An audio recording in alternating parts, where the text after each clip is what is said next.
to do something wonderful with my life. And I owe it all to you. Whoa. I am grateful that I'm on the earth. I love being alive. Since there's so many of you and just one of me, I like to warm up a little bit, okay? So I'm gonna be right back as soon as I finish warming up, okay? Just...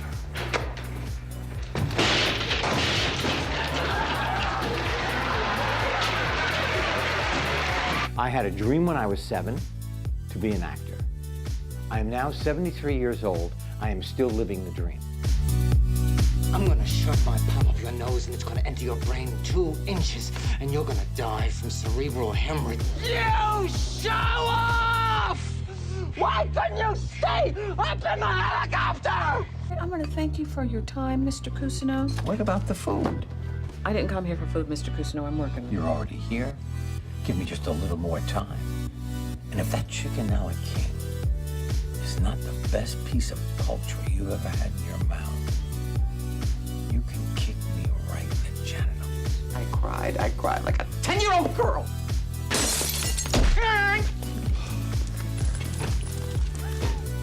Objection! What? We haven't read it. Okay. I only have 37 seconds. I wrote this 43 years ago. Okay.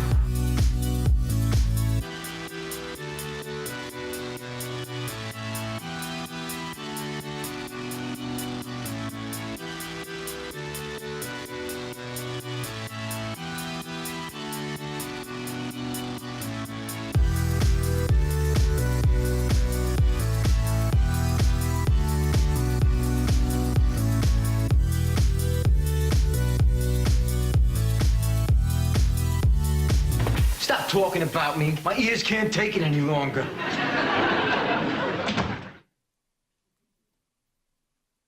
From his days as the Fonz to his current role as author, director, and Emmy Award-winning star of HBO's Barry, Henry Winkler joins us on stage with Parents Editor-in-Chief Liz Vaccariello.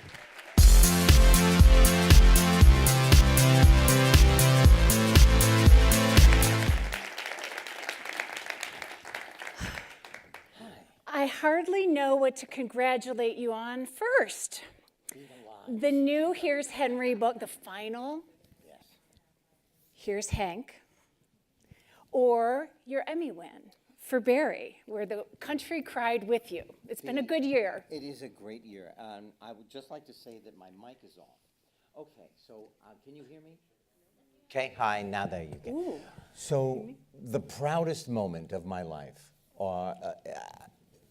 outside of my wife and my grandchildren and my children, writing the books. So I'll take the book. You'll take the book? I will. Wow.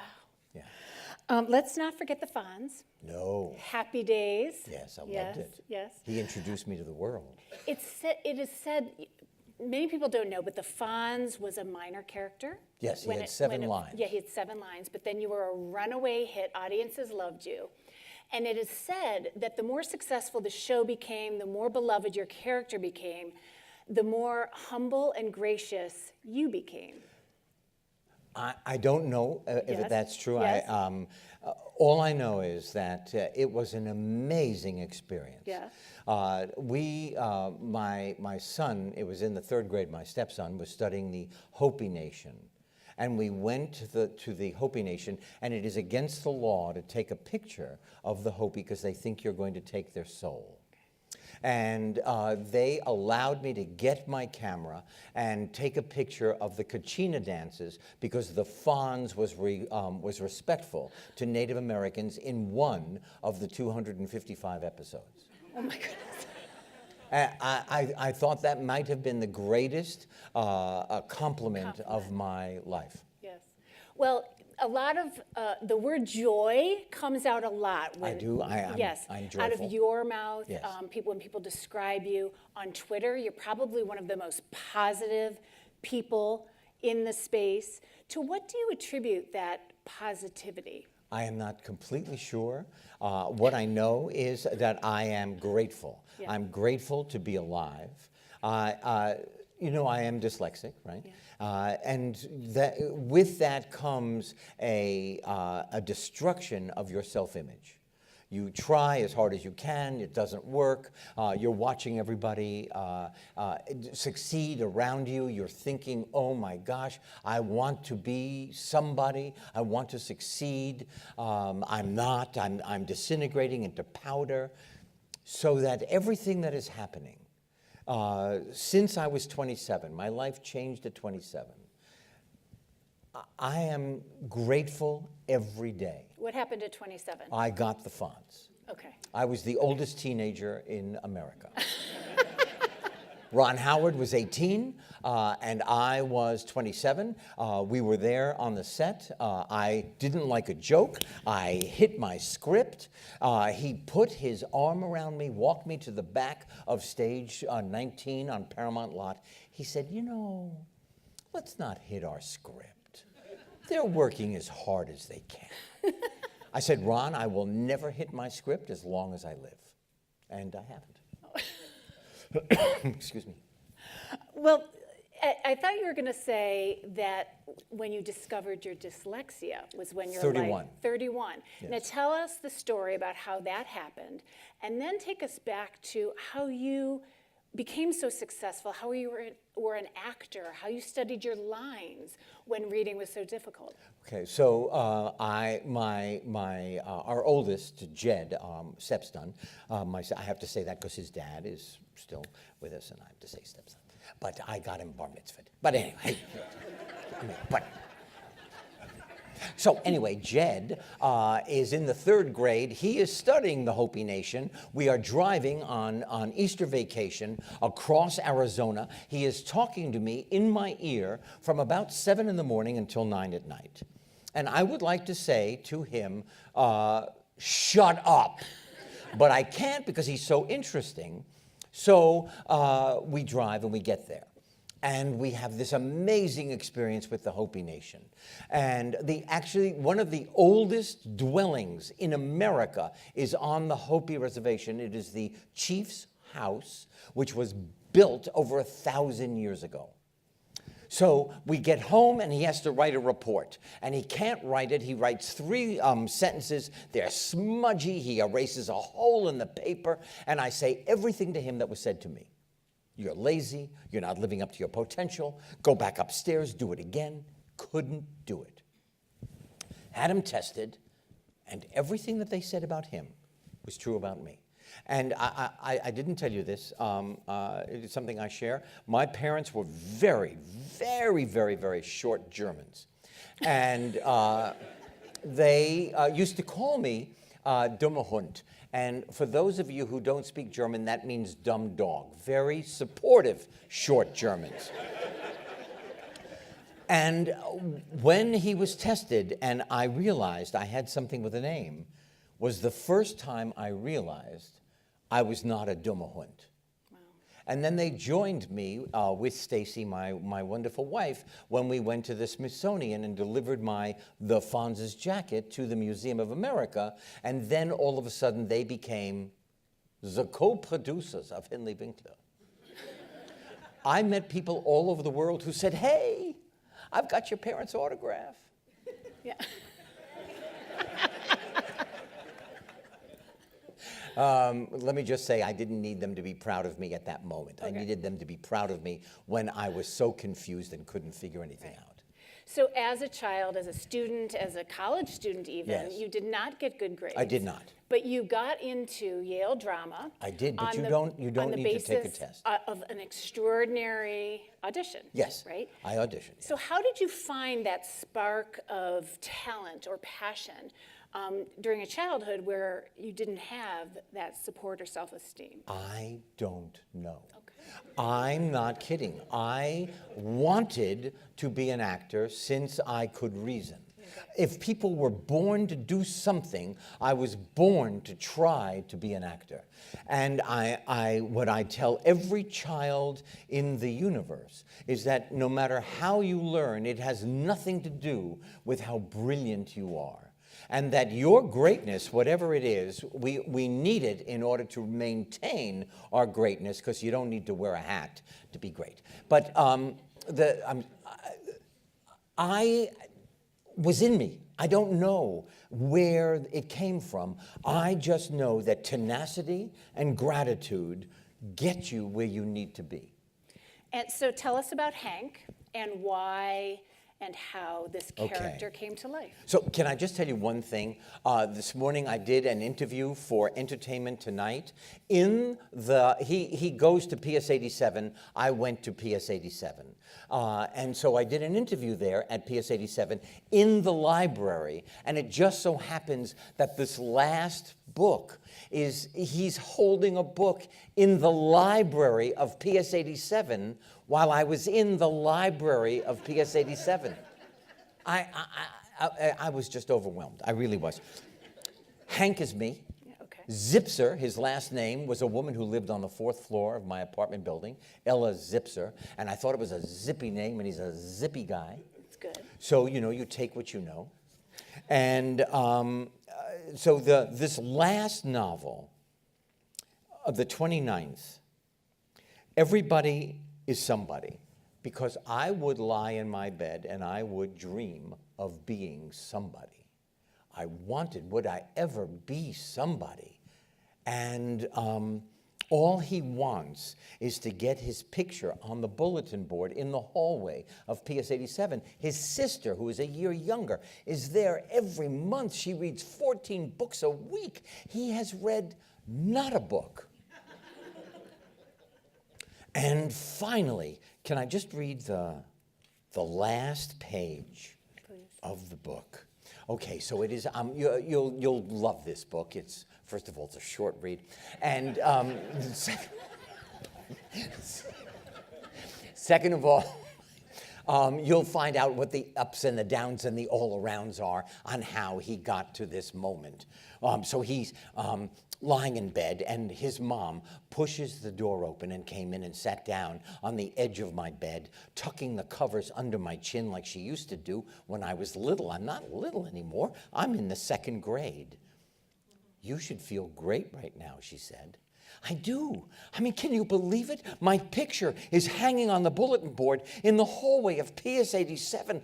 I never, ever thought that would happen. But you see, honey, it did. Everything you do, Hank, you do it in your own way. It's a gift.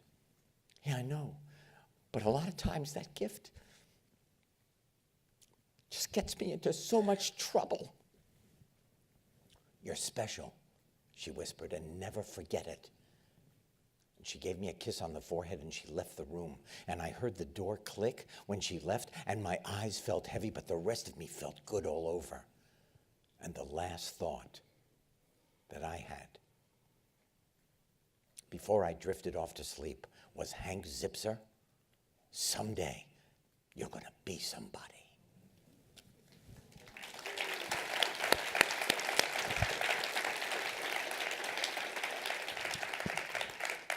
As you see, I get emotionally involved with the books I write. Talk about the writing process with Lynn, your co-author, Okay, and so emotion. where there's a will, there's a way. I was asked, my agent at the time, which I had him for 90 days until his company imploded. I was having a meeting and they were taking the art off the wall. And during the meeting, swear to God, you laugh, I lived it. During the meeting, he said, why don't you write books for children about your learning challenges? And I said, because I'm a dumme Hund. Because if you say to a child often enough when they're young enough, and even if you're joking, oh, you should know this by now, don't be stupid, don't be lazy, don't be a moron, we remember it, and we take it with us. And I said, I can't write a book because I'm stupid. And he said, I'll introduce you to Lynn Oliver, who knows everything about children's literature. We met, we had lunch, we hatched Hank Zipser. Esther Newberg, who is my agent, said, I don't do children's books. I said, there's always a first time. She sent it out to 5 publishers. 3 said no, 1 said maybe, and 1 said, we'll give you a contract for 4 novels. And out of those 4 novels came 29. Because you never know what you can accomplish until you try. No. So I go to her office, and we chat for a while. And then she types and I talk. Then she has an idea, she types, I wait. And then she reads me what she has typed, and we argue over every word. And then she says, I have driven her to drink, and she gets a diet Snapple. Okay. And we have written 29 novels like that. And it is amazing. I'm overwhelmed that when we started, there was a blank page. And after 3 or 4 months, there is a book. And I am never not amazed that we did this. It's the power of storytelling. Sometimes we break a story, we talk to each other about stories, and we go, oh my God, and then Hank can do this, and then his sister, and then Frankie and Ashley, who are his best friends, who are not dyslexic. And then he goes and he gets locked in an enclosure with the elephant in the zoo, and he plays soccer. And then we write it. And sometimes you go, well, you know what, and then we throw it out. And that's editing. And that's, right. yeah. And then you write an outline. And you're writing and you're writing and writing, and all of a sudden the story bends to the left, and now your outline is somewhere, I don't know where, but you're going where the story takes you, and you never know. Tell us about the typeface that your books have been written in. Okay, this is really a room great. of type enthusiasts, potentially. Okay, all right. Well, all right. So you can't all see this, but here it is. The publisher found it. It is a typeface developed by a man in Holland who is himself dyslexic, who is a graphic designer. His children are dyslexic, and so he came up with this this font called Dyslexia. And the ascending strokes and descending strokes are longer. The C is open just a little further. The weighted letter and sits on the page better. There's more space between the lettering. And what happens is that the words don't float. They would swim like Swedish fish. When I was reading, my eyes would get so tired, I'd fall asleep. And then there was this typeface, and I wish I had it. And it's just a miracle. And children come up, and parents come up, and they say, I'm hearing my child laugh reading the very first book in their life. And they go, how did you know me so well? How old were you when you read your first book? 31. Ivanhoe, Tale of Two Cities. I sprinkled water all over the book. It dried. It crinkled. It looked like I was using that book. Never cracked the spine. Never read a page. And at 31, I said, I'm going to read a novel. It was The Clan of the Cave Bear. Okay. And now every novel is on my shelf, and it's a triumph. And now I love Daniel Silva, the suspense writer, because he writes like a river. I love those books. Well, let's talk about media and the disruption that has occurred in a medium you know well, television. Yes. But also, what media brands do you read, watch, follow? We, media brands, meaning magazines? Magazine media brands, yes. I cannot begin to tell you how many magazines arrive at our house each week. My wife is a magazine enthusiast. So Time, New Yorker, New York, People, Us, Gourmet, Food and Wine, Vogue, and on infinitum. Magazines, my wife still reads newspapers when she can find them, because there are so few newspapers. They went from... Well, when Happy Days was on, Yes. it was Tuesdays at 8 p.m. Yes, it was. Right? And so now there's not that appointment viewing anymore. What are your thoughts on the medium and how it affects the stories being told, the characters you develop, and the fact that there could be binge watching happening as opposed Well, I'm a binge watcher now. But here it is. Television is made exactly the same way. The technology is different. The venue on where you can see television is different, but you still need the humanity. You need the word first. If it is not on the page, you will not find it on the stage. You need the producer, you need the director, you need the actors. So all of that is exactly the same, a good story. And now, no matter, even if there are 500 channels, if you build it, they will come. And the thing is, it is also your responsibility, which young actors do not know so much now, is that it is you make it, and then you must let people know it exists. And you must go on the road, and you must talk until your tongue falls out of your mouth. Because if you don't, books, television shows, records, I can't make music, but I depend upon music for the kindness of strangers, will languish. They will just, and you need to, so we need you, very importantly, to talk to tell people that Hank Zipser is available. I am a big fan of commerce. I just want to say that. Let's talk about. I thought that would get a bigger laugh. You mentioned music. Yes. How important is it to you in your process when you're memorizing lines? It helps me memorize. I find an emotionally appropriate piece of music if I'm going to memorize a monologue, and I use that sound so that when I'm actually doing the monologue, I hear it with the music behind it. Could be Sia, could be Finlandia, could be the theme of Born Free. Whatever is appropriate, I hear it and speak it at the same time. That scene that they showed in the restaurant, do you remember what you listened to when you were thinking in Barry? Yes. I didn't have to. Bill Hader and Alec Berg make a bubble of brilliance. I've said this before, but when I read the original pilot, I knew I was reading cashmere and not a cotton blend.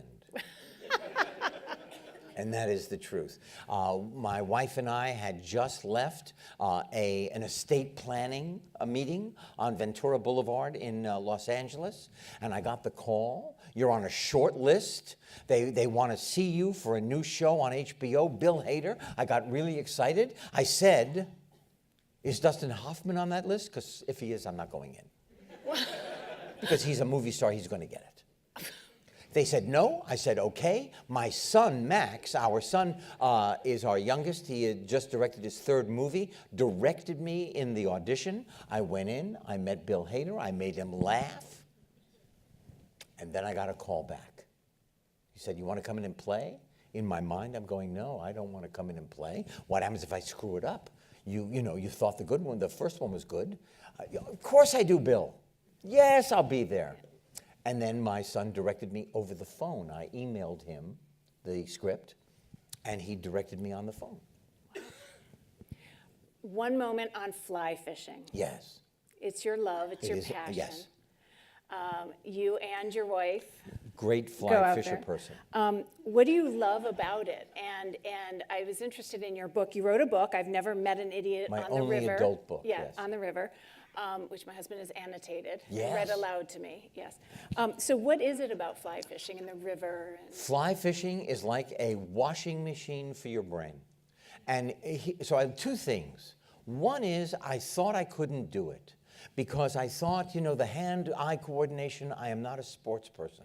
I don't have a good eye-hand coordination. So I didn't do it, even though I wanted to, for a long time. And then I started doing it because my lawyer, Skip Brittenham III, took us on a fishing trip down the Smith River in Helena, Montana. I caught nothing, but no pun intended, we were hooked. And now my style is still ugly, but I'll show you some fish on my phone that are just... And I live for it. Stacy and I love it. We go at least once a year. It is a beautiful place. The sound of the rushing water is the most pleasing sound to mankind. The fish are majestic. I won't even eat a trout in a restaurant. I take a picture. I say thank you. I sign a laminated picture of the Fonz. I put it in its mouth. Well, you never know. You never know. But I'm hanging in nests all over the West. It's great. It's great. It's great. Henry, that was lovely. It was such a delight to talk to you. Do we have time for some questions from the audience? Because every bit, all day, people have been saying that they want to take a selfie with you. The line backstage to take a picture with Henry Winkler has been, is through the Thanks. through the Anybody have hallway. anybody Yes, have a James. question? I wanted to ask, when you write, do you write with an actor's mindset? In other words, are you acting it out? Are you acting it out as you write it? There are 4 novels that we wrote that called Ghost Buddy. And the ghost is an irresponsible ghost a kid meets in his closet in a new home. Sounds like the Fonz. And I acted that out. But it is easy for me, even at 73, to access the 8 or 9 or 10-year-old who was failing, who was feeling horrible. And all I do is just channel that and talk, and then all of a sudden Hank comes alive. Yeah. But I you know what? I think that the acting allows me to be an open communicator. So yes, I think that it helped me. Absolutely. You spend a lot of time in schools. Going to schools, Going my to schools, favorite talking to thing. children. And what do the children say to you? 2 things. Because they don't know you as the Fonz. They don't. Some of them only know me as an author. And they say that my funny bone fell out of my body, that I laugh so hard. And the other great compliment that I have gotten is they say, "How did you know me so well?" Oh my goodness. It is, and then I will say to every child that I meet on this planet, how you learn has nothing to do with how brilliant you are. And that we need, as a country, every single thing that makes every one of you great. When you go into a school and you say, anybody know what they're great at? They raise their hand. I'm great at making friends. I'm great at soccer. I'm great at logarithms. Well, that makes one of us. But everyone has got something. They know what it is. And it makes me, I don't know what, it makes my life richer and better.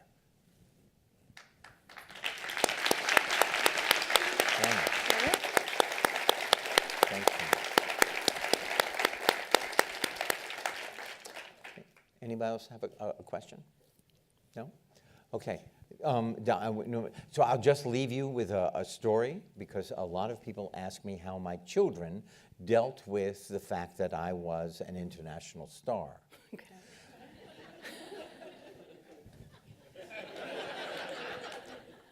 We went to a Dodger game, and we're sitting there, Jed, Zoe, and Max. Max leaned over and he said, "Dad, I know that they make corn oil out of corn. How do they make baby oil?" And then they flashed my picture on the Diamond Vision, on the big board, and everyone started to chant, "Fonzie, Fonzie, Henry, Henry," and 55,000 people got up and started to come over and wanted an autograph, because at that time there were no cell phones. So they escorted us out. We listened to the rest of the game on the radio driving home. Jed, the oldest, said, "You know, a lot of people will want to be friends with you because of what Dad does, and some of you, they'll want to be friends with you just because of you."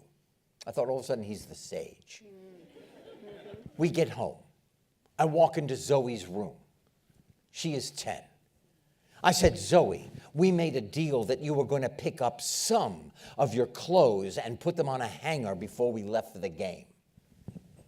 She looked at me and she said, I will never chant your name. Out of the mouths of babes.